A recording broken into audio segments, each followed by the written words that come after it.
여러분, 이별은 알고 하나 모르고 하나 슬픕니다.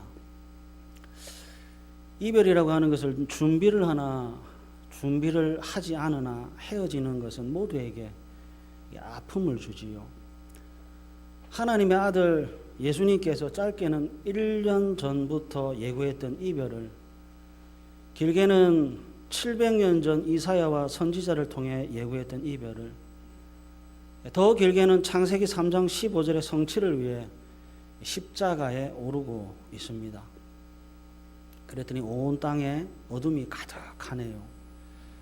해가 중천에 있어 가장 밝아야 할 시간인데 어찌된 영문인지 온 땅에 어둠이 3시간 동안 지속되고 있습니다. 그리고 이 짙은 어둠 속 십자가 위에서 엘리 엘리 라마 사박다니, 나의 하나님 어찌하여 나를 버리셨나이까. 성자 하나님이 성부 하나님을 찾고 있습니다. 감사와 기쁨의 노래가 아니라 처절한 부르짖음이지요.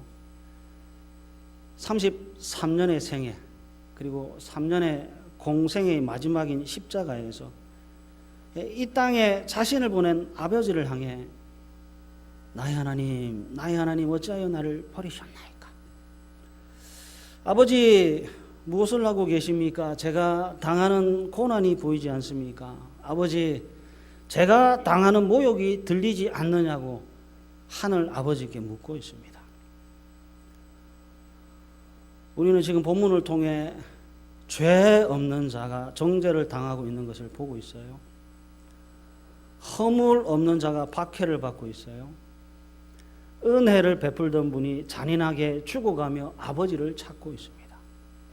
그런데 돌아온 것은 하나님 아버지의 외면입니다. 십자가 위에 매달려 있는 것은 짐승이 아니라 아들입니다.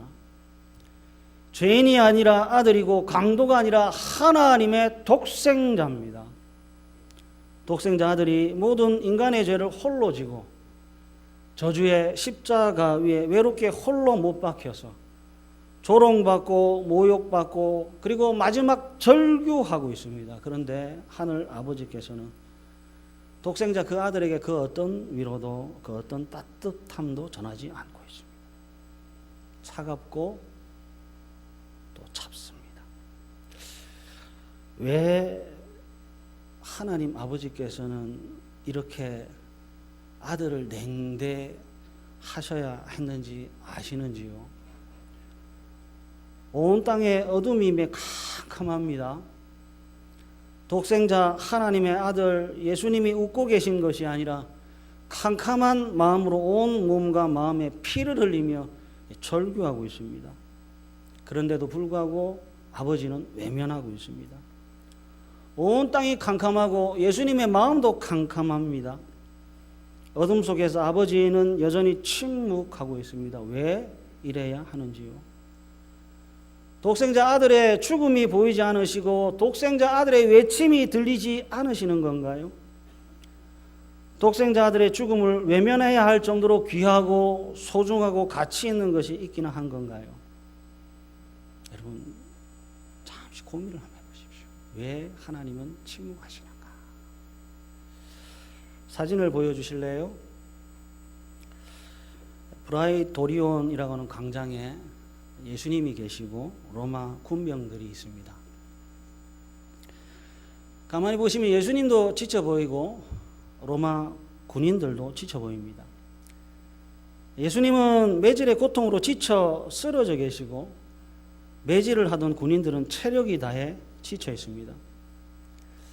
매질이 끝나자 이번에는 끝에 날카로운 철심이 박힌 채찍을 들고 저렇게 발가벗겨진 예수님의 등을 내려칩니다.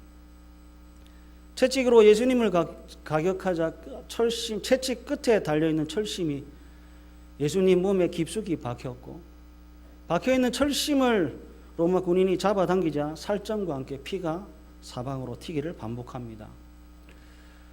음흉한 미소로 내려치기를 쉬지 않고 때리는 사람의 온 몸에 땀이 날 정도로 때리고 또 때리기를 반복하고 있음에도 불구하고 저들의 잔인한 행동은 그칠 줄 모르고 하늘 아버지는 여전히 침묵하고 계십니다. 두 번째 사진 보여주십시오. 비아 돌로로사, 골고다 언덕으로 향하는 슬픔의 길이고 고난의 길이고 고통의 길을 십자가를 짊어지고 하나님의 독생자 예수님이 걸어가고 있습니다. 이미 매질당했고요. 이미 채찍질을 당해 지칠 대로 지쳐 있습니다. 그러나 자비는 없습니다. 50kg이 넘는 십자가를 짊어지고 골고다를 향해 걷고 있습니다. 주변에 사람들이 많아요. 그러나 위로하는 사람보다 조롱과 희롱과 모욕과 저주를 퍼붓는 사람들이 훨씬 더 많습니다. 사람들이 알아야 했습니다. 예수님이 걷고 있는 고난과 고통과 슬픔의 길은 누구를 위한 걸음인지요? 누구를 위해 비아 돌로로사 슬픔과 고난과 고통의 길을 걸어가고 있는지요? 야속한 것이 인간의 마음이라지만 저런 사람들이 다 있나 싶어요. 군병들과 이스라엘 백성들이 저러면 안 됩니다. 때리면서 동정하기는커녕 조롱하면서 즐기면 안 되는 거지요. 피를 보면서 더 많은 피를 흘리게 하는 군병들이 싫고요. 고통을 바라보면서 더 큰 고통을 주고 있는 이스라엘 백성들이 참 밉습니다. 예수님을 잔인하게 학대하고 고민하는 자들과 비열하게 숨어서 욕하고 조롱하는 자들에게 하늘에서 번개가 내려와 심판했으면 좋겠는데 아무 일도 일어나지 않습니다. 돌을 들어 던지는 자들을 향해 무슨 억하심정으로 돌을 던지느냐고 외치고 따지고 싶은데 정작 아버지인 하나님은 침묵하십니다. 독생자입니다. 삼위 하나님이십니다. 맞는 예수님도 이를 악물고 참고 계시고 하나님 아버지도 침묵하고 계십니다. 당장에 달려가 내 아들이라 그만해라고 마땅한데 벙어리인 양 침묵하고 계십니다. 저 걸음이 누구를 위한 걸음인지요? 누구를 위해 비아 돌로로사 슬픔과 고난과 고통의 길을 걸어가고 있는지요? 저곳에 있는 사람들 아무도 몰라줍니다. 하늘 아버지라도 알아주시면 좋겠는데 여전히 조용히 여전히 아무런 말씀도 하지 않습니다. 브라이 도리온에서 비아 돌로로사를 통과해 골고다 언덕을 오르면 오를수록 예수님의 고통은 더욱더 커져 가고 있습니다. 세 번째 사진입니다. 예수님께서 모진 매질을 당하고 골고다 언덕을 올랐지요. 십자가를 메고 갈 힘도 없는 예수님이었습니다. 온몸이 매질로 인해 살이 터지고 피가 났습니다. 좌우에 도열한 이스라엘 백성들이 예수님의 처참한 몰골을 봤습니다. 피를 흘리고 아파하며 비틀거리는 예수님을 바라보며 그들이 한 행동은 침을 뱉었고 돌팔매질했습니다. 누구 한 명 피 흘리는 예수님 피 닦아주지 않았습니다. 누구 하나 달려와 울며 말리지 않았습니다. 어느 누구도 예수님께 수건 하나 건네주지 않았습니다. 불과 며칠 전 종려 나무 가지를 들고 호산나 외쳤던 사람들이 바로 그 사람들이 우리를 구원하소서 노래했던 그 사람들이 정작 자신들을 구원하기 위해 십자가를 짊어지고 가는 하나님의 독생자를 조롱합니다. 그리고 이번에는 예수님을 십자가 형틀에 눕혔죠. 길이가 20cm에 달하는 못을 아들의 양손과 발에 망치질했습니다. 그리고 누워있던 십자가는 세워졌습니다. 예수님의 머리부터 발끝까지 성한 곳이 하나도 없습니다. 찢겨지고 뜯긴 예수님께서 하늘을 향해 엘리 엘리 라마 사박다니 하셨습니다. 나의 하나님 어찌하여 나를 버리셨나이까 외치고 있는데 하나님 아버지는 외면하고 계십니다. 예수님께서 세례를 받으실 때 많은 사람들 앞에서 마태복음 3장 17절 하늘로부터 소리가 있어 말씀하시되 이는 내 사랑하는 아들이요 내 기뻐하는 자라고 하셨습니다. 그런데 아들의 유일한 증언자이신 하나님께서 저기 저 십자가라고 하는 곳에서 고난을 당하고 저 위에 십자가라고 하는 곳에서 조롱을 당하는 상황에서는 이는 내 사랑하는 아들이라고 내 기뻐하는 자라고 증언하지를 않습니다. 예수님을 유일하게 증언하시고 예수님을 유일하게 대변하셔야 하는 하나님이 아무런 대꾸도 아무런 대응도 하지 않습니다. 세미한 음성조차도 들으시는 하나님, 모든 사람의 머리카락의 숱까지도 세시는 하나님께서 마치 저 십자가에 있는 예수님을 보지 못하는 것처럼, 저곳에서 외치는 소리를 듣지 못하는 것처럼 기머거리가 되시고 소경이 되시고 침묵하고 계십니다. 하나님 아버지께서 못 보시는 것인지 아니면 안 보시는 것인지, 보시고 고개를 돌리셨는지 아니면 계속 쳐다보고 계셨는지는 모르겠습니다. 제가 아는 것은 여전히 하나님께서 브라이 도리온에서 비아 돌로로사 그리고 십자가의 외침에 이르기까지 침묵하고 또 침묵하고 또 외면하고 계셨다는 것에 있습니다. 예수님의 고난의 금요일과 하나님 아버지의 침묵의 금요일이 이렇게 지나가고 있습니다. 참 바보 같고 어리석은 질문 하나 하겠습니다. 누가 더 힘드셨을까요? 십자가의 고난과 죽임을 당하는 예수님과 그 모습을 처음부터 끝까지 가만히 지켜보며 침묵하는 아버지 하나님 중에 누가 더 힘드셨을까요? 전능하신 분이 십자가 사형틀 위에 계세요. 전능하신 분이 침묵하고 계세요. 무능해서 당하는 고통이 아니라 전능하기 때문에 짊어져야 하는 고난이며 견딤입니다. 누가 더 힘드셨을까요?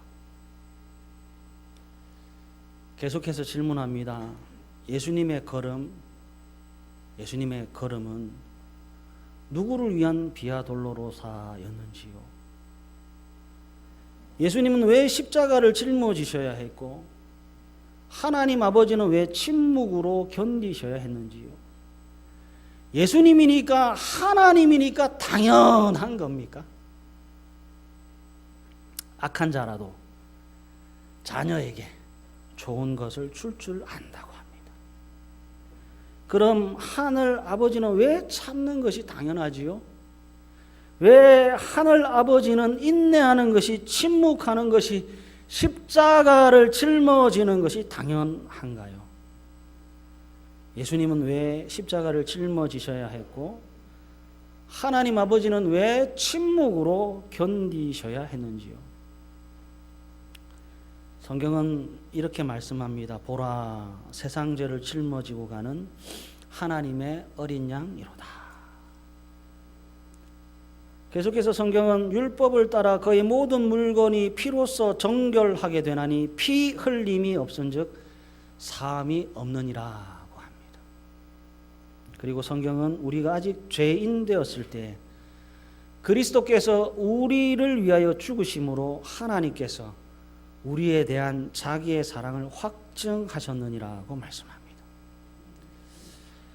예수 그리스도의 십자가는 세상 죄를 짊어지시기 위함이요 피 흘림이 없은즉 사함이 없기 때문입니다. 아들이 피를 흘려야 하고 아버지는 침묵해야 하는 이유는 죄 때문이고 생명 때문이고 사랑 때문이라고 합니다.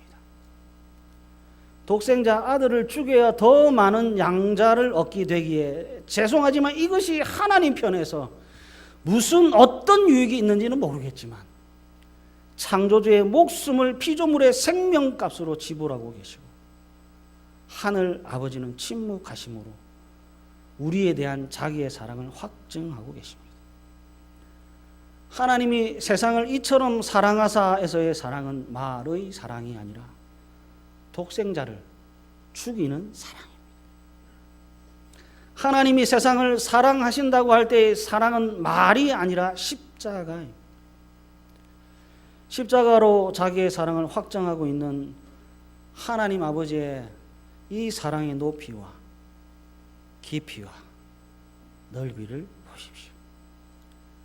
죄의 용서를 위해 아들은 십자가의 순종을 보이시고 세상을 이처럼 사랑하기 위해 하나님 아버지는 십자가를 허용하며 견디고 있습니다.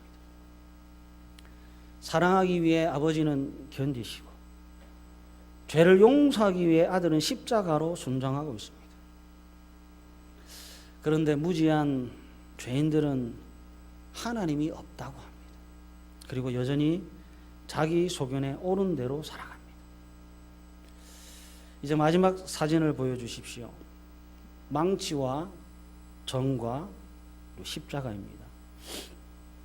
창세기 1장 12절에 각기 종류대로 씨 가진 열매 맺는 나무를 내니 하나님이 보시기에 좋았더라고 하셨는데 그 보시기에 좋은 나무가 죄인인 사람의 손에 쥐었더니 죽음의 도구인 십자가 형틀이 되어버렸습니다. 하나님이 보시기에 좋았더라의 창조물인 쇠가 이 죄인의 손에 달렸더니 죽음의 도구인 정과 망치가 되어버렸습니다. 하나님께서 보시기에 심히 좋았더라고 했던 이 하나님의 형상인 사람이 타락했더니 창조주 하나님을 십자가에 매달아 죽이는 일을 아무런 꺼리낌 없이 하고 있습니다. 죄가 사람을 얼마나 무자비하게 하는지를 보십시오.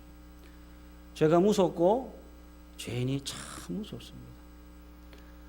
하나님께서 보시기에 좋았던 것들이 죄로 인해 살인 도구가 됐고 하나님께서 보시기에 심히 좋았던 하나님의 형상이 살인자가 되어 버렸습니다. 이 살인자들을 구원하기 위한 유일한 수단과 방법이 십자가였습니다. 다른 사람은 몰라도 적어도 우리는 십자가가 무엇인지 알아야 합니다. 예수님의 십자가 위에서의 엘리 엘리 라마 사박다니 하시니 나의 하나님 나의 하나님 어찌하여 나를 버리셨나이까 하는 이 외침은 예수님 안에서 흔들리는 믿음의 상태나 아버지와의 친밀함이 약화되고 있는 것을 보여주는 것이 아니라 독생자 아들이 지고 있는 그 죄의 무게가 얼마나 큰지를 보여주고 있습니다. 우리들의 죄의 무게는 예수님의 생명입니다. 그래서 성도란 예수 죽여 얻은 생명들입니다. 성도의 존재는 세상에 있는 어떤 것들로 규명되지 않고 언제나 하나님으로만 증명됩니다. 성도란 예수, 하나님이라는 가치로 얻은 새로운 피조물이요 천하보다 존귀한 영광입니다. 우리들의 죄를 해결하기 위해 양을 죽이고 소를 죽이고 염소 따위를 죽인 것이 아니라 하나님이 죽으셨다는 것을 기억하십시오. 죄의 삭은 사망입니다. 어느 누구도 도와줄 수 없습니다. 어느 누구도 대신할 수 없습니다. 소리를 질러도 손을 내밀어도 죄에서 구원받을 수 없습니다. 그래서 이 길밖에 없기 때문에 예수님이 죽으시고 아버지는 외면하신 겁니다. 말씀을 볼까요? 시편 136편입니다. 1절부터 쭉 기록한 글인데요. 제가 하얀색 부분을 읽고 여러분들이 붉은색 부분을 읽었으면 좋겠습니다. 여호와께 감사하라. 그는 선하시며 신들 중에 뛰어난 하나님께 감사하라. 주들 중에 뛰어난 주께 감사하라. 홀로 큰 기이한 일들을 행하시는 이에게 감사하라. 계속해서 23절부터 한번 보겠습니다. 시편 136편 23절부터 제가 하얀색 부분을 이번에도 여러분들이 빨간색 부분을 읽겠습니다. 우리를 비천한 가운데서도 기억해 주신 이에게 감사하라. 우리를 우리의 대적에게서 건지신 이에게 감사하라. 모든 육체에게 먹을 것을 주신 이에게 감사하라. 하늘의 하나님께 감사하라. 아멘. 그는 선하시며 그 인자하심이 영원함이로다. 하나님입니다. 하나님이 선하시고 하나님의 인자하심이 영원합니다. 그래서 예수님께서 징계를 받았습니다. 하나님이 선하시며 그 인자하심이 영원합니다. 그래서 예수님께서 채찍에 맞았습니다. 하나님이 선하시며 그 인자하심이 영원합니다. 그래서 예수님께서 어린 양이 되셔서 십자가에 죽으셨습니다. 하나님이 선하시며 하나님의 인자하심이 영원합니다. 그래서 아들의 고난에, 아들의 고통에, 아들의 절규에 침묵하셨습니다. 우리가 하나님을 사랑하기 전 하나님이 우리를 먼저 사랑하셨습니다. 우리가 하나님을 향해 봉사와 전도와 헌금과 예배를 드리기 전 하나님은 십자가로 우리를 사랑하셨습니다. 십자가입니다. 십자가는 예수님의 은혜입니다. 십자가는 하나님의 사랑입니다. 살아야 할 분을 죽이시고 죽어야 할 것들을 살리시는 하나님 아버지의 사랑입니다. 십자가는 이벤트 아닙니다. 사건입니다. 십자가는 예수님의 비명과 아버지의 침묵의 사건입니다. 예수님의 고난과 하나님의 사랑이라고 하는 것이 십자가를 통해 그는 선하시며 그 인자심이 영원함이로다가 나에게 그리고 우리에게 적용됐고 경험됐습니다. 우리의 생명은 예수 죽여 얻게 된 생명이고 우리의 하루는 예수 죽여 살게 된 하루, 그래서 악인들의 천나보다 귀한 하루임을 기억하시고 잘 살아내십시오. 하나님이 없다고 하는 세상에 천하보다 귀한 생명으로 사시고 천국 성도로 빛과 소금의 맛을 내시는 하나님의 자랑스러운 아들과 딸들이 되시기를 간절히 바랍니다.